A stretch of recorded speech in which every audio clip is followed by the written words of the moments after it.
말씀 보도록 하겠습니다. 요한복음 16장 32절과 33절의 말씀입니다.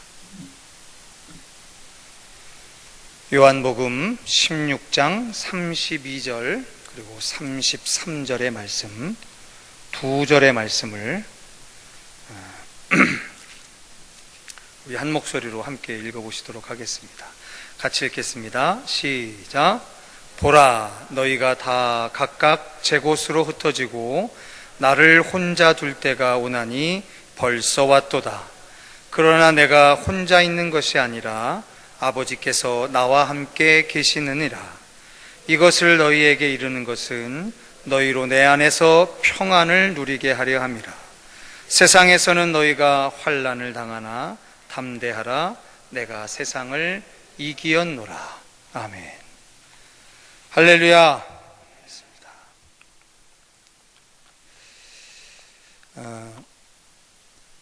근자에는 상황이 그래서 그런 시간을 갖지 못했지만 예전에 신방을 하고 식사를 하러 어디를 가게 됐을 때 제일 곤란한 게 뭐냐면 코스로 나오는 요리집에 갈 때가 제일 난감합니다.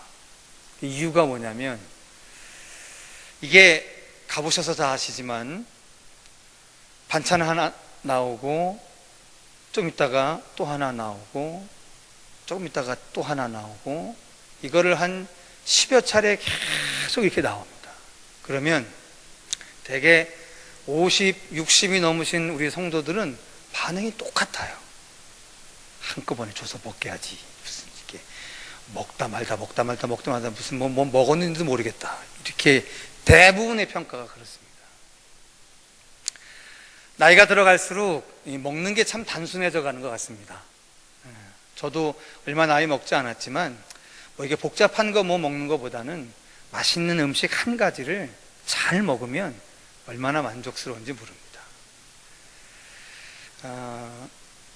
나이가 들어간다는 것, 성숙해져 간다는 것, 익숙해져 간다는 것, 익어져 간다는 것, 이거는 다른 표현으로 하자면 단순해져 가는 겁니다. 이 단순한 것에 진리가 있습니다.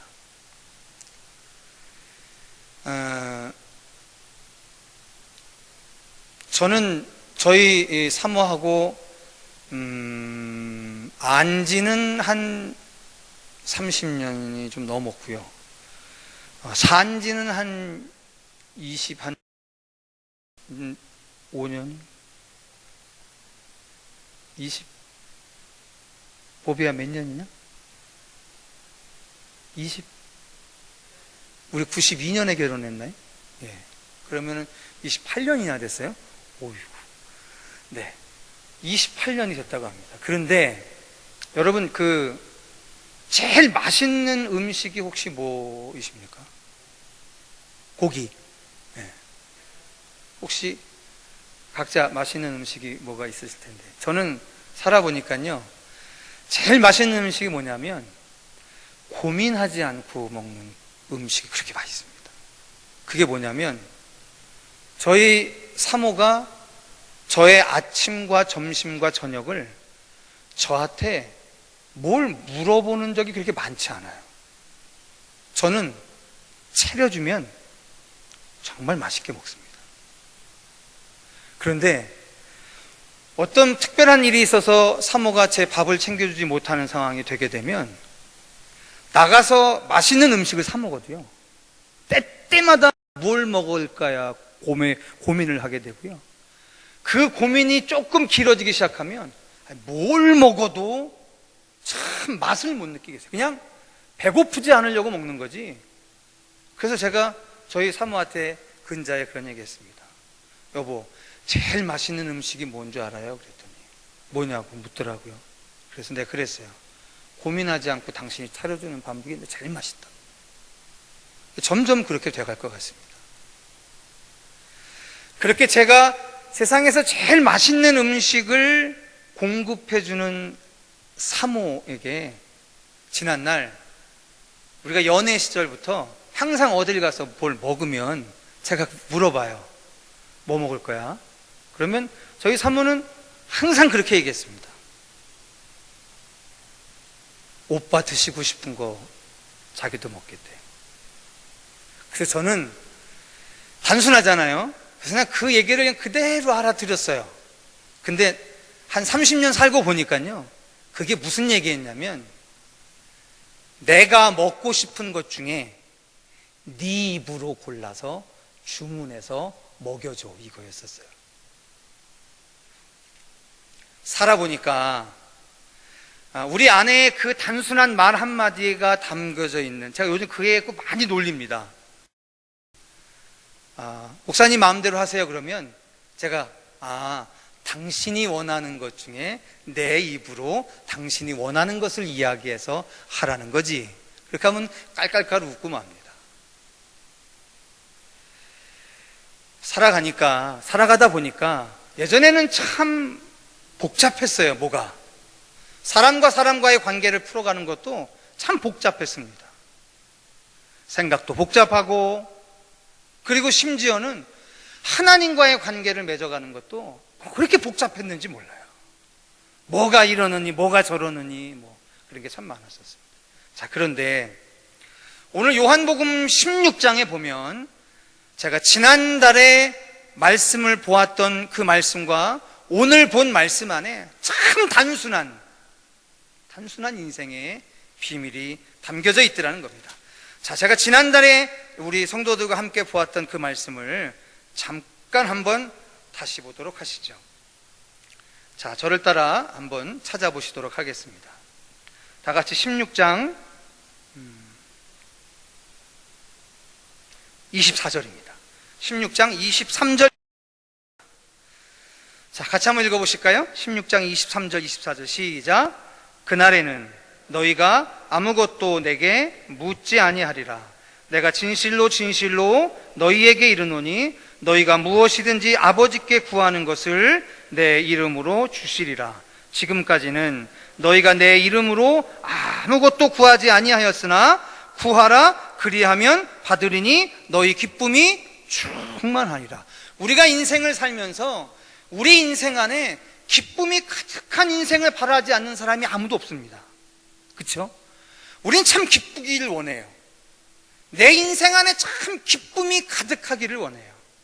그래서 그 기쁜 것을 얻기 위해서 우리는 그 기쁜 것을 찾아서 동과 서와 남과 북으로 얼마나 찾아다니는지 모릅니다. 그런데 정작 오늘 예수께서 친히 하시는 말씀 안에 우리 안에 기쁨이 충만할 수 있어서, 슬픔이 비집고 들어올 수 없는 자리가 없을 정도로 기쁨이 충만할 수 있기 위해서 한 가지의 인생의 비결을 이야기해 주는데, 그게 바로 뭐냐면 예수 그리스도의 이름으로 구하라는 거예요.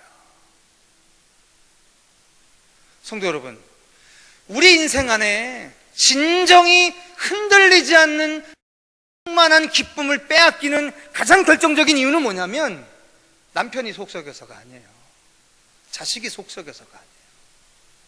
세상이 어려워져서가 아니에요. 여러분, 곰곰이 생각해 보십시오. 어느 순간서부턴가 예수 그리스도의 이름으로 내가 하나님께 구하는 것이 희미해지기 시작하면 그때부터 내 인생에서 기쁨이 사라져가기 시작해요. 반대로 얘기하면요, 우리가 이 금요 성령 기도회가 왜 이렇게 소중한 시간이냐면, 이 시간은 잊어질 만한 그분의 이름을 가지고 우리 안에 계신 그분의 능력을 빌어서 우리가 하나님 앞에 깊이 간구하는 기도를 회복하는 시간이기 때문에 그렇습니다. 이 시간에 우리를 묶어놓지 아니하면 우린 자꾸만 잃어버려요. 내 인생의 충만한 기쁨을 찾아서 사람 만나고 돈 쫓아다니고 권력 쫓아다니고 맨 이러다가 맙니다. 그런데 기쁨의 비결은 한 가지예요. 주의 이름으로 구하는 인생은 그의 인생 안에 빼앗기지 않는 충만한 기쁨이 있는 거죠. 오늘 하나님 앞에 기도하는 여러분들에게 그 빼앗겼던 충만의 기쁨이 다시 채워지는 은혜가 회복되어지기를 주님의 이름으로 축원합니다. 두 번째, 오늘 이야기는 바로 이겁니다. 자, 성도 여러분, 오늘 33절 우리가 너무도 유명히 알고 있는 예수의 선언이에요. 이게 단순히 제자들의 선언이 아닙니다. 사도들의 선언이 아닙니다. 예수의 선언이에요. 우리 33절 다시 한번 읽겠습니다. 같이 읽겠습니다. 시작. 이것을 너희로 내 안에서 평안을 누리게 하려 함이라. 세상에서는 너희가 환난을 당하나 담대하라. 내가 세상을 이기었노라 라고 이야기합니다. 성도 여러분, 우리가 살아가는 세상의 정체를 예수께서 말씀해 주셨어요. 우리가 살아가는 세상이 어떤 세상입니까? 예수가 이미 이겨놓은 세상이에요. 우리가 살아가는 세상이 어떤 세상입니까? 예수 그리스도의 십자가의 보혈의 능력으로 이미 이겨놓은 세상이에요. 오늘 코로나19의 세력과 불경기와 참 사람들이 어찌할 수 없는 이 옥죄에 있는 여러 가지의 형편을 가지고 우리 믿는 이들이 죽을 것 같고 무너질 것 같고 이태껏 인생에 쌓아놓았던 모든 것들이 상실될 것 같은 그 위기 가운데에서도 우리에게 주시는 말씀은 우리에게 분명히 이야기하십니다. 내가 세상을 이겨놨다고 말이죠. 그런데 그 이미 예수가 이겨버린 세상을 살아가는 방법에 대해서도 다음과 같이 말하고 있습니다. 저를 따라해 보실까요? 너희가 환난을 당하나 담대하라. 저 따라해 보시겠습니다. 너희가 환난을 당하나 담대하라. 한 번 더요. 너희가 환난을 당하나 담대하라. 예. 이미 예수가 이겨놓은 세상을 살아가는 방법이 있습니다. 담대하십시오. 오늘 여러분들의 시간들에 담대하게 살아가십시오. 결코 세상의 그 어떤 권세도 우리를 무너뜨릴 수 없을 겁니다. 담대함은 예수가 이겨놓은 세상을 살아가는 우리 제자들의 삶의 모습이에요. 담대하셔야 합니다. 뭐가 있어서 담대한 게 아니죠? 이미 세상을 이겨놓으신 그분을 믿는 믿음 안에서 담대한 거죠. 그분이 이기셨기에, 그 이기신 분이 내 안에 계시기에 내가 담대함으로 살아갈 때 우리는 그 세상을 예수와 함께 더불어 이기게 될 것을 믿습니다. 여담입니다. 성도 여러분, 하나님이 430년 동안 애굽에서 종살이하던 이스라엘 백성을 하나님의 때가 되어 젖과 꿀이 흐르는 약속의 땅으로 끌고 가십니다. 그런데 그들은 젖에 가서 무엇을 먹었습니까? 그거는 가는 도중에 광야에서 먹은 거고, 가나안에 들어가서 그들은 뭘 먹었나요? 농사 져서 먹었나요? 어떻게 먹었죠? 가나안의 원주민들이 자기들 먹으려고 심어놓은 곡식을 하나님이 먹게 했죠. 성도 여러분, 그거 가나안 백성 거였었습니까? 이스라엘 백성 거였었습니까?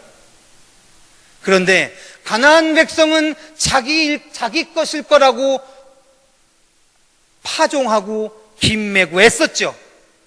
반대로 자기 거임에도 불구하고 자기 거라 생각하지 못한 이스라엘은 가서 뭐 먹을까 걱정했죠. 둘 다 실패했었습니다. 하나님의 지혜는 어디에 있었냐면, 하나님의 언약의 백성을 먹일 그 식량을 그 땅의 원주민들에게 심게 만들었고, 그 약속에 순종하여 갔던 이스라엘에게 먹게 했던 거죠. 성도 여러분, 여러분 손안에 쥔 것만 여러분들 것입니까? 여러분 눈앞에 보이는 것만 여러분들이 누릴 것이 전부입니까? 아닙니다. 우리가 본 적도 없고 생각지도 못했던 곳에 하나님은 이미 우리의 것을 예비해 놓고 계심을 믿으시기 바랍니다. 이거 말이에요. 내가 주일날은 말 안 할 거예요. 제 친구가 디자인을 하는 친구가 있는데 내일 모레 개척하는 한 교회에 공사를 맡게 됐어요. 공사를 맡은 게 아니라 저를 생각해서 1년에 한두 차례 꼭 교회 건축을 해주는 친구입니다.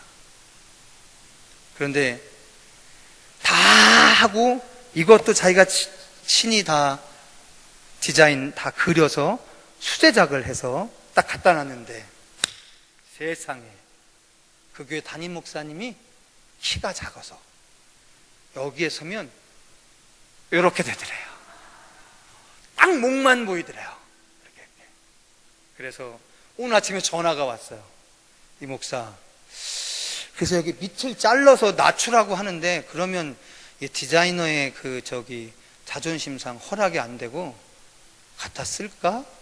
그러길래 얼마 줘야 돼? 그랬더니 에이, 무슨 얼마야 갖다 써? 그러길래 그러면 그거 가져다 줘야 되는데 그래서 오늘 부랴부랴 가서 가지고 와서 다 세팅하고 제가 이걸 얻게 됐습니다. 할렐루야. 네, 그 목사님 거였었는데 결국은 제가 쓰게 됐고, 그리고 여러분 보십시오. 이거 딱 있으니까 우리 교회 건물하고 색깔하고 어울리나요? 안 어울리나요? 우리 거였죠. 우리 거였어요. 이야, 우리 거를 강남구 신사동 대형 빌딩 2층에 갖다 놨더만요. 그래서 오늘 잘 실어 와서 우리가 쓰게 됐습니다. 성도 여러분, 눈으로 보이고 귀에 들리고 손으로 만질 수 있는 것만 내게 아닙니다. 하나님의 지혜는 오묘해서요, 우리가 차마 인지하지 못한 그곳에 우리의 풍성한 쓸 것을 준비하고 계신 하나님을 믿으시기 바랍니다. 기도합시다. 사랑하는 주님, 우리는 이미 예수 그리스도의 십자가로 말미암아 승리한 세상을 살아갑니다. 오직 담대함으로, 거룩한 담대함으로 그렇게 오늘도 주 앞에 기도하여 내 안에 기쁨이 충만케 하셔서 승리하는 우리들 될 수 있도록 축복하여 주시옵소서. 그리스도 예수의 이름으로 간절히 기도하였사옵나이다.